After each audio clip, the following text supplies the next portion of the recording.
Hi friends, hi children's, అందరూ ఎలా ఉన్నారు? నేనైతే చాలా బాగున్నాను. మీరు కూడా బాగుండాలని మనస్ఫూర్తిగా కోరుకుంటున్నాను. సర్వేజన సుఖినో భవంతు. మరి ఆలస్యం చేయకుండా మనం స్టోరీలోకి వెళ్ళిపోదామా? వెళ్ళిపోయే ముందు చక్కగా అందరూ మన ఛానల్ని మొట్టమొదటిసారిగా చూస్తూ ఉంటే please like, share, subscribe and చిన్న కమెంట్. కథ ఎలా ఉందో ఈ 2024లో ఈ ఇయర్లో ఇది లాస్ట్ డే 31st కదా. ఈరోజుతో ఇది లాస్ట్ కథ అనమాట. మళ్ళీ 2025లో ఇంకా మరెన్నో కథలతో మీ ముందుకు వచ్చేస్తాను. మరి మీరు దానికి చేయవలసింది ఏంటి? అందరికీ రీచ్ అవ్వాలంటే ఒక చిన్న like, share, subscribe and comment చేయటం ద్వారా తద్వారా మన యొక్క కథలు అనేవి అందరికీ రీచ్ అయ్యే అవకాశం అనేది ఉందన్నమాట. మరి ఇక ఆలస్యం చేయకుండా మనం ఈరోజు తెలుసుకోబోయే కథ గురించి చెప్పుకుందాం. చిలుక యొక్క మాటలు. ఈ చిలుక యొక్క మాటలు ఏ విధంగా ఉంటాయి? మరి ఈ యొక్క కథలో అంతరార్థం ఏంటి? మనం దీని నుంచి ఏం నేర్చుకోబోతున్నామో ఈరోజు తెలుసుకుందాం. ఓకేనా? మీతో పాటు నేను కూడా ఎన్నో అద్భుతమైనటువంటి మంచి మంచి కథలను తెలుసుకోవటం, అందులోని తెలుసుకోవటమే కాదు, ఆచరించటానికి కూడా ప్రయత్నిద్దాం మనం తప్పకుండా. ఓకేనా? మరి ఇక ఆలస్యం చేయకుండా కథలోకి వెళ్ళిపోదాం. ఒక అడవిలో ఒక చిలక ఒక చెట్టు పైన నివసిస్తూ ఉండేది. ఎలా? తన ఇద్దరి పిల్లలతో కలిసి ఆ చెట్టు పైన నివసిస్తూ ఉండేదట. అయితే ఒకరోజు ఏమైందంటే, పెద్ద గాలి రావటంతో ఆ చిలుక నివసిస్తున్నటువంటి గూడు ఆ చెట్టు పైనుంచి పడిపోయింది. పడిపోయేసరికి ఆ చిలుకలు కూడా కింద పడిపోయాయి. ఆ తల్లి చిలుకలు, రెండో పిల్ల చిలుకలు కూడా ఆ గాలి రావటంతో గూడు చెదిరిపోయి కింద పడిపోవటంతో తల్లి చిలుక చనిపోయింది. మరి ఆ రెండు చిలుకలు ఏమైపోయాయో తెలుసుకుందామా? అయితే అందులోని ఒక చిలుకట అటుగా వెళ్ళుతున్నటువంటి ఒక వేటగాడికి ఒక పిల్ల చిలుక కనిపించిందట. అయితే ఆ వేటగాడు ఆ చిలుక పిల్లను దొరికింది కదా, మరి తను తీసుకువెళ్ళాడట. తీసుకువెళ్ళి ఏం చేశాడు, తను పెంచుకున్నాడట. మరి ఇంకొక పిల్ల చిలుక ఏమో ఎక్కడంటే ముని ఆశ్రమము ఉండేదట, దానికి సమీపములో పడిపోయి ఉందట. అయితే అక్కడ ఆశ్రమములో ఉన్నటువంటి ముని బాలకులు ఉంటారు కదా, ఆ పిల్ల చిలుక కనిపించేసరికి ఆ చిలుకని చాలా జాగ్రత్తగా తీసుకొని ముని దగ్గరకు వెళ్ళారట. ఆ పిల్ల చిలుకను తీసుకొని దాన్ని చేరదీశారట. చేరదీసి చక్కగా పెంచారట. అయితే అది కొంతకాలానికి ఆ రెండు చిలుకలు కూడా పెరిగి పెద్దవయ్యాయట. ఓకేనా?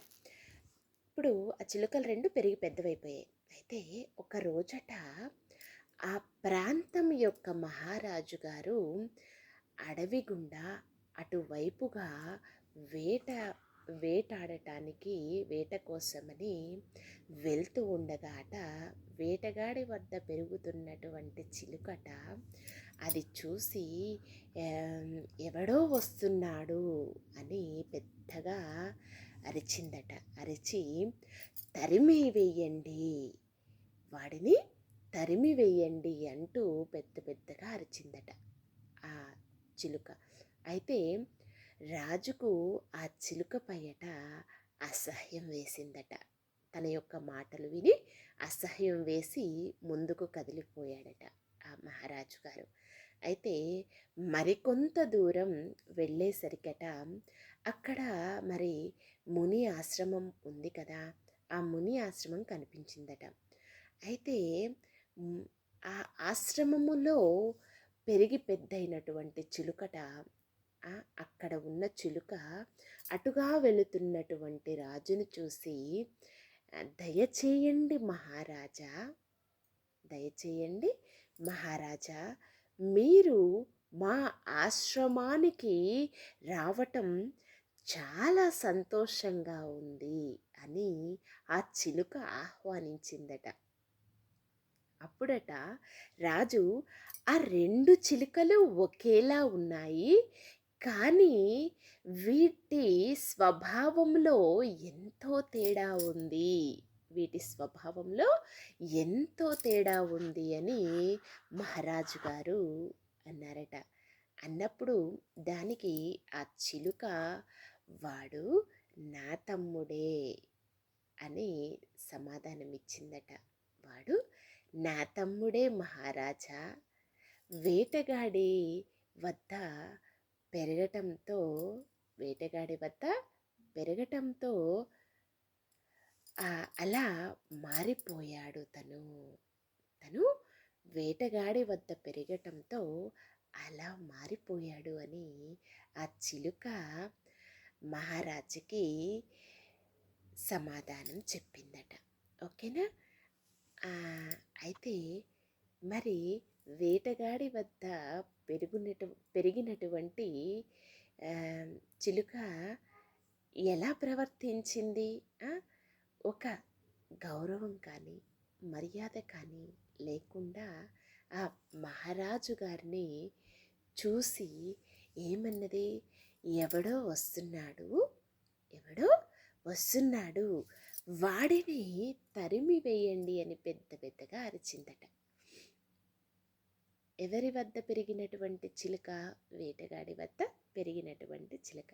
మరి ముని ఆశ్రమంలో పెరిగినటువంటి చిలుకేమో అటుగా వెళుతున్నటువంటి మహారాజును చూసి, దయచేయండి మహారాజా, మీరు మా ఆశ్రమానికి రావటం మాకు చాలా ఆనందంగా సంతోషంగా ఉంది అని మహారాజు గారిని ఆహ్వానించిందట.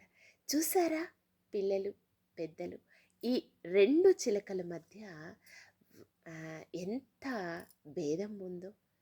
వాటి యొక్క ప్రవర్తనలో కానీ వారి యొక్క స్వభావాలలో కానీ ఎంత తేడా ఉందో గమనించారా?